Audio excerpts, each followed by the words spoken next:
Hi everyone, it's Jenny from Haphazard Book Nook, and today I'm going to be doing my reading wrap up from the months of October and November.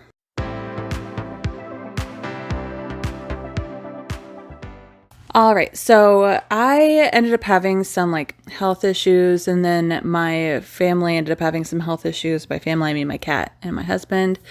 And then we were just super busy, so I took a couple weeks off here on YouTube.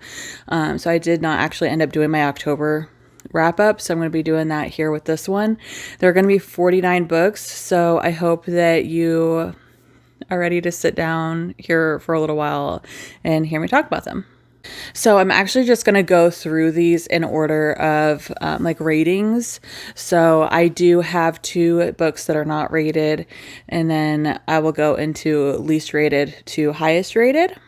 So the 2 books that I don't have rated are because they are true crime ones. So ones that are based in reality, and even ones that are memoirs and things, I don't rate because I don't think that you can rate somebody's life.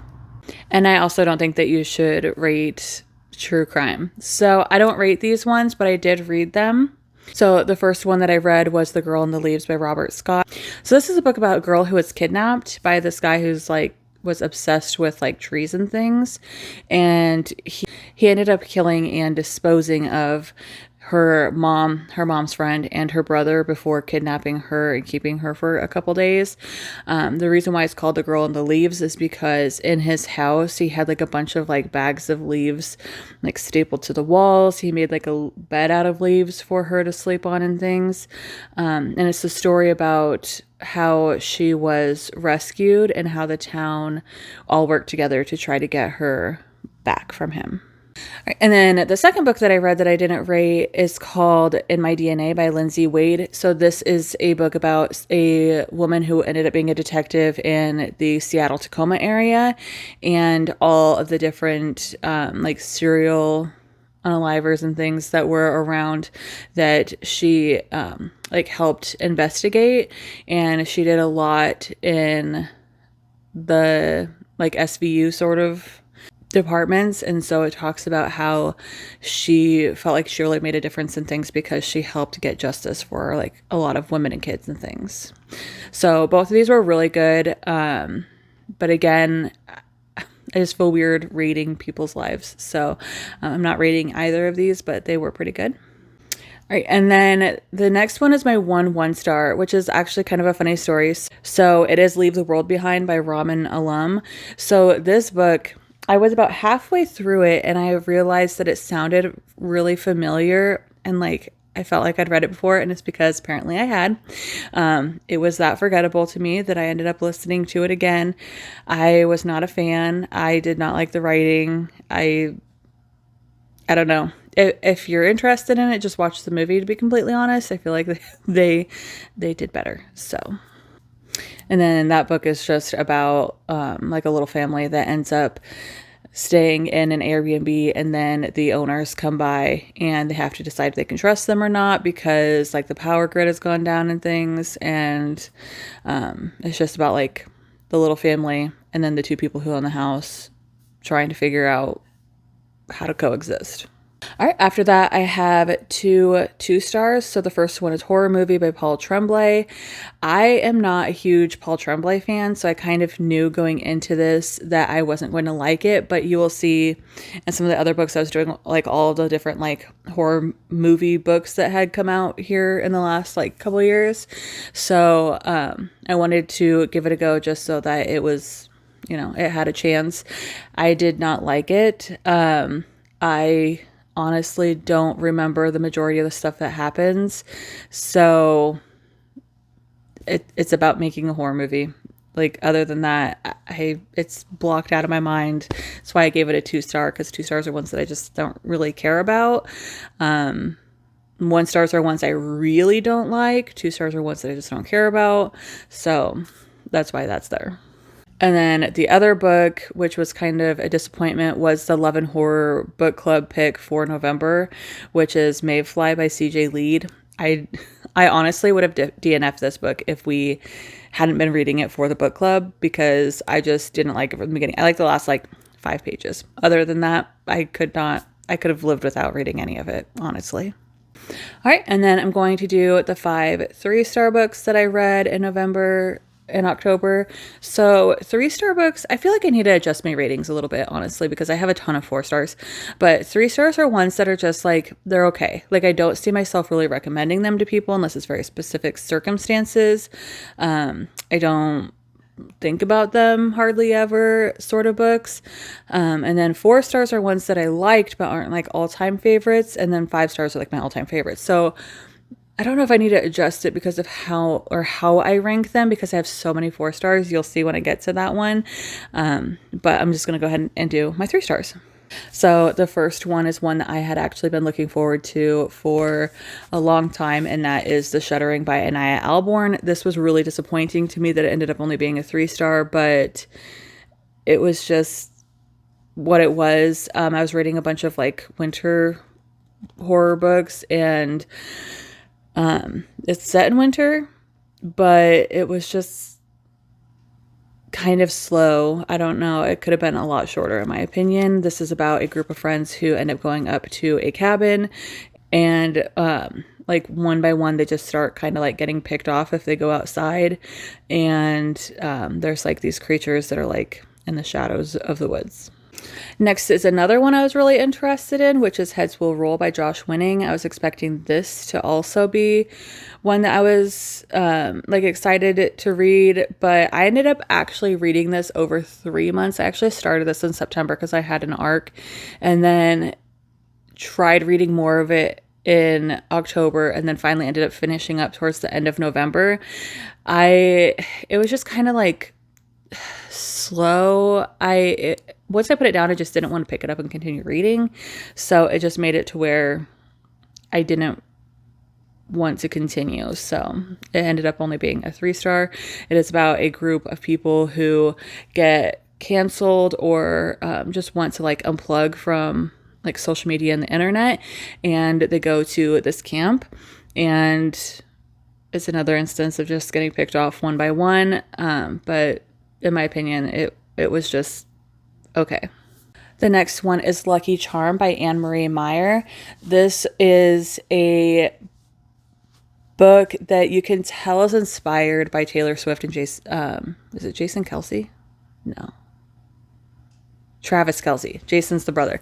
But you can like tell that it's like inspired by that. It's about a football player. They were friends when they were younger. It's about a football player and a girl who wants to be a singer, and they fake date to be able to try to help get her like exposure because he's super famous, and her family doesn't like him, and things progress from there.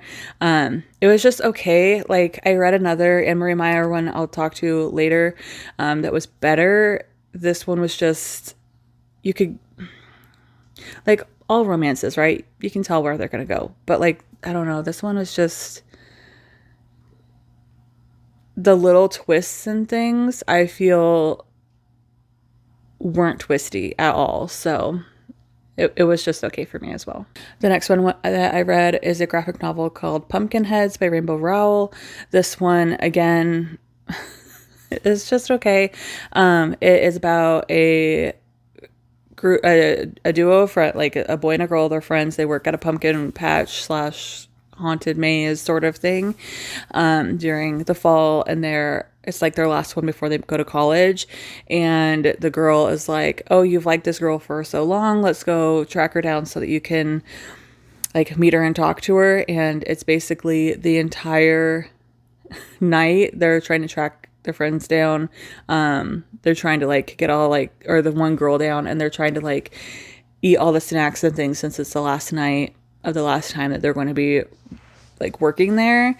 And I could just kind of see again the like, I don't even know if it's a twist, but like the twist at the end, like I could see it from the beginning.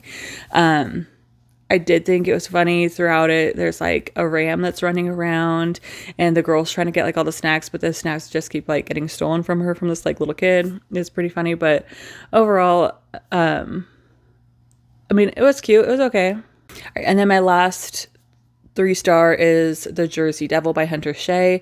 This I feel like honestly could have been better if the audiobook wasn't one of those graphic audios where it has like all the sounds. The music and stuff made it to where it was really hard to be able to hear what was happening because you couldn't hear the guy talking over all of the sound effects. So if that wasn't there, I feel like it would have been a lot better and a lot easier to understand, and it probably would have given it maybe a higher star rating, maybe not. I don't know. It's just a book about the Jersey Devil and a family trying to find and kill the Jersey Devil. All right, so those are all of my 3-star books. So now I will talk about all of my 4-star books. So there are 30 4-star books. But there are 2 of them. One's a duology and one is like a series of 5 books that all end up getting the same rating. So it ended up counting as a lot more, even though they're like pretty short. All right, so the first 4-star that I'm going to talk about is The House That Horror Built by Christina Henry. So this book is about a woman really, who goes and starts working at a house that is like a recluse director's house, and he has like a lot of props and things, and she feels like some of the props kind of like haunt her and like look at her and things. And then her son ends up coming by and meeting the director, and they end up having like a decent relationship, and she ends up getting kicked out of her house and living with him. And it's just a story of this house that's like kind of haunted and dealing with this like reclusive director. Next is Incidents Around the House by Josh Malerman. This book, a lot of people are liking this year. So this is a story about a girl who sees like this other entity called Other Mommy that like lives in her closet. This is from the perspective of like a 6 or 7-year-old or something. So the audiobook is really good because they actually have a younger girl who does the audiobook for this, and being from her perspective, it's like seeing things the way like a little kid would. And it was really good, and there were parts that were a little spooky. So I definitely agree with people who are really liking this one. Next, Steph and I continued our read through of the Legacy of God series by Rena Kent. So this is The God of Wrath, and this one it wasn't as good as book 2 in my opinion, or even book 1, but it still was pretty good. The characters in this definitely have more like emotional baggage, both of the characters, so it's a lot of them dealing with that and helping each other. But also, if you know Rena Kent books, it's just about it's very smutty as well. I'll just say that. So Steph and I read this. I can't wait to get to book 4. All right, and then the next one is Suburban Hell by Maureen Kilmer. This is one that Steph actually recommended that I read in one of the videos that I did. This book was pretty good. It is like a adult version of My Best Friend's Exorcism. If you like My Best Friend's Exorcism and you want to read one that's about like suburban moms, this is a good one for you. In it, there is a possessed Roomba, which was my favorite character of the entire book, but it was pretty good. It was very, very, very similar to My Best Friend's Exorcism, in my opinion. It is a group of women, and one of their friends just starts acting weird after she has like a gas line or something blow up in her backyard. And the friend's just trying to like deal with it and help her. All right, and then I have Dead of Winter by Darcy Coates. I love Darcy Coates books, so this was really exciting for me to finally get to because it took me way too long to get to it. This is about a group of people who are on the way to like a ski chalet or something, and they get stopped and have to like take shelter essentially in this like cabin out in the middle of the woods, and they just start going missing one by one. There's a lot of one by one kind of books in this list, but and so that is essentially what happens, and about a girl trying to figure out who is doing all of the slashing. All right, and then next I have You Are Not Supposed to Die Tonight by Kaylin Bayron. This book ended up being really cute. I didn't see where it was going from the beginning, which is one of the reasons why it got such a high rating. A lot of like more middle grade books or young adult books, I guess, I'm able to like kind of see where it's going, but this one, it was a little twisty for me, but I ended up really liking it, and the ending was kind of funny, but it is about a camp that you can go to, and you can live through a fake horror movie, essentially. So like as you're going through, you know, like your group of friends, like you start getting picked off, like, you know, in a horror movie. And then at the end, there's a final girl and everything, but it's all like staged. But then one night, it's not so staged. Next, I have Clown in a Cornfield by Adam Cesar. So this book, I had heard about a lot. It is a young adult horror. It was quite graphic for being a young adult horror, but it was pretty good. It is about a group of like killer clowns that are going around killing all of the like teenagers in town while they're like out one night at a bonfire. Next is This Wretched Valley by Jenny Kiefer. This is what I wanted Briardark and the Woodkin to be, and they weren't. And so when I read this, it was perfect. It was like exactly what I wanted them to be. It is about a group of friends who go to do some rock climbing, and while they're out rock climbing, one of the other friends is like a plant person. I don't know. She's like, these are all the different kind of plants around here and things, but where they go, people don't come back from, and so it's them trying to like figure out what's happening while they're out there, because they just start like seeing things. But I thought it was really good. The next one I read, and I can't wait to read the second book in the series, is Assistant to the Villain by Hannah Nicole Mayer. So this, I'd heard mixed things about, but this is a book that my mom, my older sister, and I are all doing. Like, we're reading a book and then passing it on, like a traveling book thing that I do with my friends, but with my mom and my older sister, and this was my mom's pick. So this was really cute. It is about a girl who becomes an assistant to the villain of this like kingdom, and about how she like helps him in things, and how she slowly maybe becomes influenced by him. I cannot wait to get to Apprentice to the Villain. I will probably get to that probably in January, because I'm reading a lot of like holiday books this month, but I'm really excited for this, the second book in the series. That book is also like kind of reminiscent of Dreadful, but I do like Dreadful more. Dreadful was a 5-star and that one was a 4-star. The next one is my continuation in reading a book series that my husband told me to read. It is Searching for Dragons by Patricia Reed. So this book, the first one is Dealing with Dragons. It is a series of like where everybody knows about like the Enchanted Forest and all the different like kingdoms and things, and you know, princesses get kidnapped by dragons all the time. And so it's just like a continuation of the first book. I really like the first one, so I'm glad I got to the second one. It is an older series, but it's pretty adorable, and they're pretty quick too. All right, so the next one, this is the novel version. It is Under the Oak Tree by Suji Kim. I read the comic version. I'm planning on reading this one either in December or January.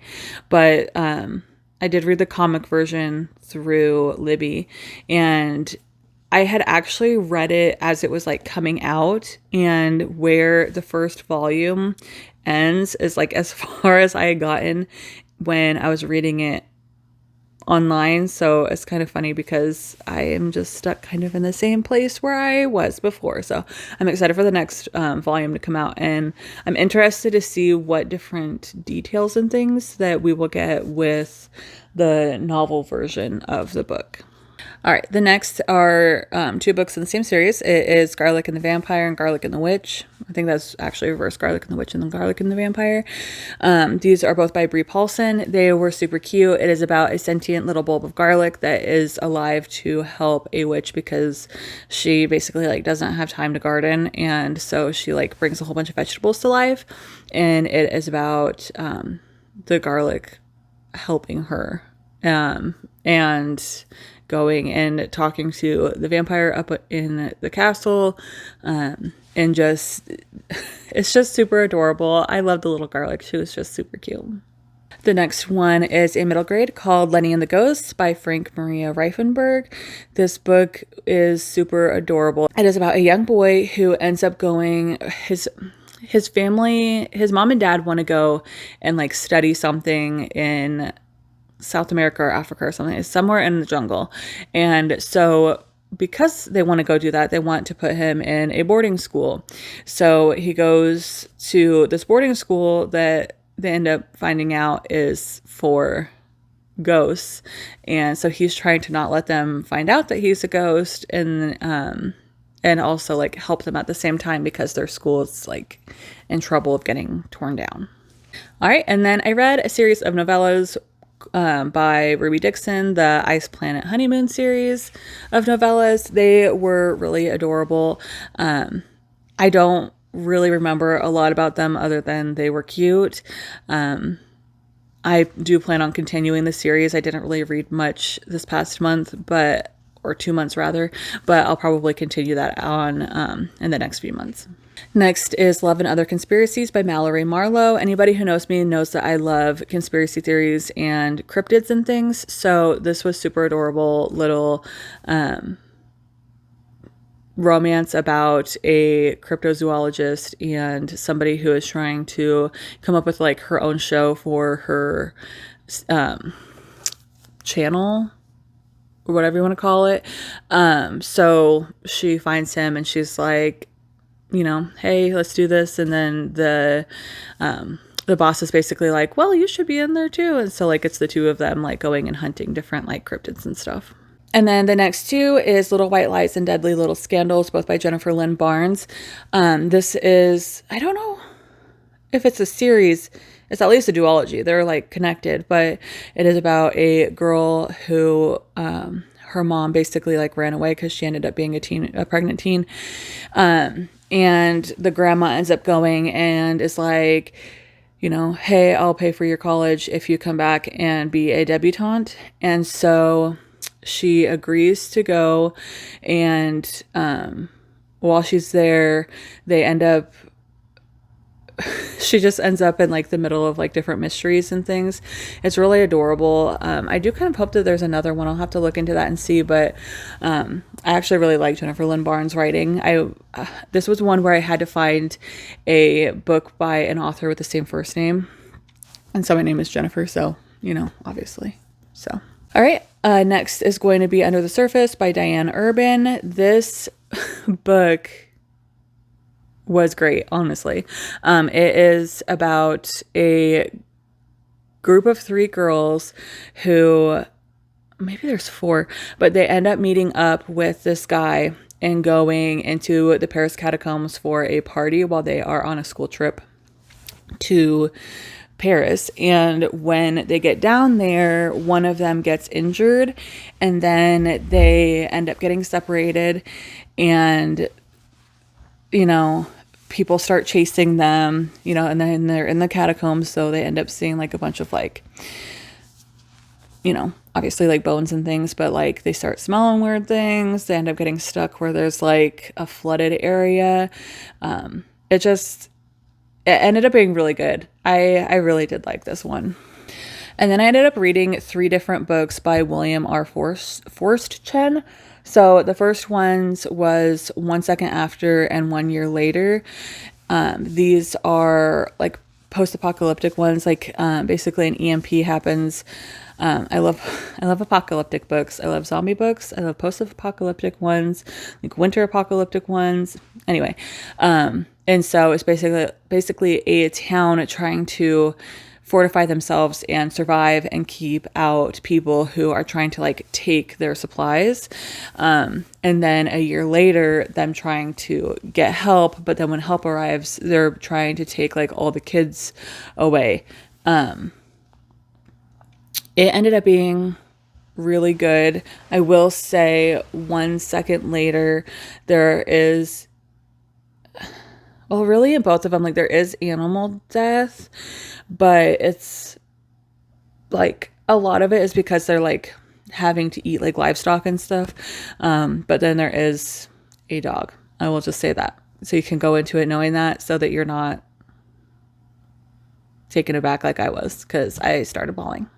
And then the other book that I read by him is 48 Hours. And this is about a solar flare that is about to hit the US and cause like a massive amount of radiation. So anybody who is caught out of it and is like in a bunker is going to,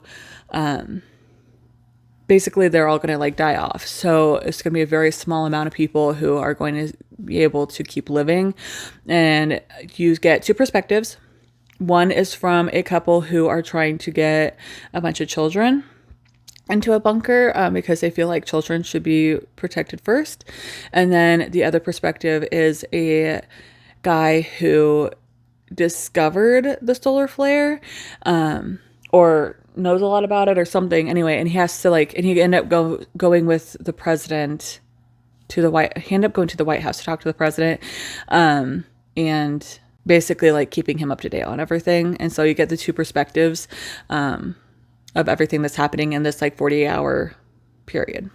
All right. And then after that, I read a series that is 5 books. It's by Flint Maxwell. It starts with the snow. And then I know there is a dark winter, the numbing, the feeding, and the City of Light. I don't know. I know the City of Light is last, I think. And then I know that the snow is first. But anyway, it is about all of a sudden in the middle of summer, there's some snow that starts falling, and people are basically like stuck in cabins at a lake and trying to survive. And outside there are people, like loved ones and things, calling to them that are like these monsters pretending to be people that they care about. So they're trying to like get them to go outside so that they can eat them. So it was pretty good. They're all very short. You could read them all in a row and it's like one book, but it was pretty good. Next is the other Anne Marie Meyer book that I read this month. It is called Christmas Land. I read this because Believe in Christmas by like on the Hallmark Channel is the movie adaptation of it. So my friends and I all watched it on Discord. But the book was really cute. It is a book about a town who makes their guests feel like they're in a Hallmark movie. And these two friends experience going there. And so it's funny because it's the Hallmark movie ends up being a Hallmark movie based on a book based on friends going to a town that make it feel like a Hallmark movie. It's just hilarious. It's very like Inception. And then next I read Rolling in the Deep by Mira Grant. For some reason I didn't know that there was a prequel to Drowning in the Deep. And so when I found out about that, I wanted to listen to it right away because I really, really liked Drowning in the Deep. So I liked Rolling in the Deep too, but definitely Drowning in the Deep is like better to me. But it's still really cute. It's where you are set on the ship that had everybody disappear, and you are seeing the perspectives of the people from the ship that had everybody disappear. And it's the reason why in Drowning in the Deep, the group of people go to investigate what happened to everybody on that ship. And then the last 4-star I have is The Butcher Game by Elena Urquhart. This is the Love and Horror Book Club book from October. It is the second book in the Butcher and the Wren. I don't know what the series is actually called, but the first one is The Butcher and the Wren. And it is about a medical examiner who is trying to help the police catch the Bayou Butcher is a serial killer that is stalking Louisiana. And then in the second book, they end up actually leaving Louisiana and going to New England. So it was really good. I gave it 4 stars. I liked the first one better, but the second one was still pretty good. All right. And so we are in the home stretch. I have 7, technically 10 books that are my 5 stars for the month. So the 3 books, so whether you want to count it as 7 or 10, but the 3 books that are first are the Cursed Princess Club comics, graphic novels, whatever you want to call them. I reread the first 2 and then read the 3rd one. The 4th one's coming out soon and I'm really excited. These are about a girl and her sisters and her brother who live in the Pastel Kingdom, and they are basically like betrothed to a princess from the Plaid Kingdom, and just like them trying to figure everything out that way. But then the one sister isn't as conventionally pretty as the other one, so this is the one sister as the other 2, so she ends up like running away from a party and coming across the Cursed Princess Club, which is a group of princesses that have curses on them from like like all the stories or whatever, so like Sleeping Beauty and things, but they, for one reason or another, have not had the curses lifted, whether they are permanent and didn't have stipulations or the stipulations were never met or whatever. And about her joining them, basically ending up making it to where she gets more self-confidence. All right, next one that actually surprised me quite a bit is Dowry of Blood by S.T. Gibson. I wasn't expecting to love this as much as I did. When I went to read this, I was like, oh, it's just a Dracula retelling, like it's going to be whatever. But as I was going through it, like I really liked it. I liked that it was from Dracula's bride's perspective and everything that they went through with him, and it was letters to him from one of the brides. And yeah, I'm happy I actually have this special edition of it. It ended up being really cute, and I do recommend it to people, even if you think they might not like it, because it ended up being really, really good. All right, and then next I have How to Make a Horror Movie and Survive by Craig DeLuey. So this is another one of the books in the like horror movies. And I think when I was reading it, I also did the House That Horror Built, also like in the same, because it was like about a director. Anyway, that's not the point. So this was my favorite out of all of them. This is about a guy who finds a haunted camera. Is it haunted?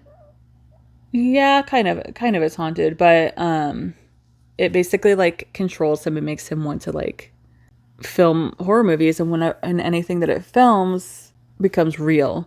So this ended up being really good. I really did like this one. All right, and next is one I was very excited that I liked it, and that is Fantastic Land by Mike Bakoven. This was great. This to me is, so everybody knows I love Devolution by Max Brooks. So like this is on that level, and it's like the like amusement park, everybody coming up with like tribes or whatever sort of version of Devolution to me. Like I really like this one, and I'll recommend this to everybody like I recommend Devolution to everybody. I thought it was honestly great. I loved the circus people. It was just, honestly, it was great. I kind of want to reread this one. All right, and then the last Jennifer Lynn Barnes that I read for the 2 months is The Lovely and the Lost. This book was so good. It's about a group of people, like a mom, her 2 kids, one of which was like raised out. She was raised in like a not great household, like out in the middle of nowhere, but most of the time she spent like in the woods, so she was basically just like raised herself in the woods, and so she ended up becoming a feral child essentially. And so it's about the 3 of them and then one of their friends, and they all do like search and rescue with like dogs and things, and it is about them going and trying to find this little kid that's missing. and going and meeting the mom's dad, so the grandpa, and them trying to find this little kid and rescue them, and but also like deal with like their own issues while they're out there, because the girl is like, it brings up like memories and things from her being out in the middle of the woods and being stuck out there. So this one was so good. I do recommend this one to a lot of people too. It's great. It's not like gory at all. It's more of like a mystery. It's not even a thriller. It's very slow paced. I really, really like this one. And then next is The Butterfly Garden by Dot Hutcherson. So this book, again, is so good. It's about a girl. She gets kidnapped. She wakes up and she is in this like, what do they call it? Like a botanical garden. She's like in like a big botanical garden with a bunch of other girls, and they are like all being kept prisoner there by the gardener, who is what they call the guy who like kidnaps them, and then he has a son who also is like there. A lot of like not great things happen. It's really good though. It really like makes you think, and like I love the like little bit of a twist at the end. It was so good. I recommend this to people who like search for trigger warnings, but like people who are okay with like not on page really like essay, but like it is talked about in it. So go into it knowing that, but it's a really good book. And then my last book, and actually my favorite one that I read in October/November, so like over the 2 months, is The Terror by Dan Simmons, which was a complete shock to me. I was not expecting to love this. I needed a prompt about a cryptid that I didn't know anything about, and this has the Toonbach in it, who is not really a cryptid, but kind of. It's like an enormous polar bear, essentially. Like it's not that big of a shock. Like it's not that big of a spoiler. Like you learn about it pretty much right away. But it's about a group of people from like England. It's like historical, but it's like a group of people who are coming from England trying to find the Northern Passage, and they end up getting stuck in the ice, and the monster starts going after them. And it's basically like them trying to survive, one, the monster, and two, the fact that they're running out of food, that it's freezing cold, like worse than freezing cold, like -60. They can't hunt. They are all like, they're all getting sick. So there is a Netflix adaptation. It ends a little bit differently, but I still think that they did like a decent job up until the last like 2 episodes. So I mean, I rewatched the Netflix episode a couple times already, and I really want to reread this, but it's very long. It's almost 1,000 pages, but it is so good. Like I have The Abominable by him, and I'm gonna read that next, and I'm really hoping that it lives up to like how much I love this, because I really, really, really, really like this one. All right, so those are the 49 books that I read in October and November. I had quite a good 2 months reading, really, but a lot of it was like more like isolation horror and things, which I really like, so it's not that surprising to me. I'm glad that I only had 3 books that I really didn't like, but overall, it was a really good 2 months of reading for me, which is good because I was dealing with a lot of stuff. Go ahead and tell me what your favorite book for the last month or 2 months was. If any of them are similar to my 5 stars and you have any recommendations for me, let me know those also. And then I do have my Discord that I share with Steph down below. And go ahead and like and subscribe if you'd like to. And have a good rest of your day. Bye.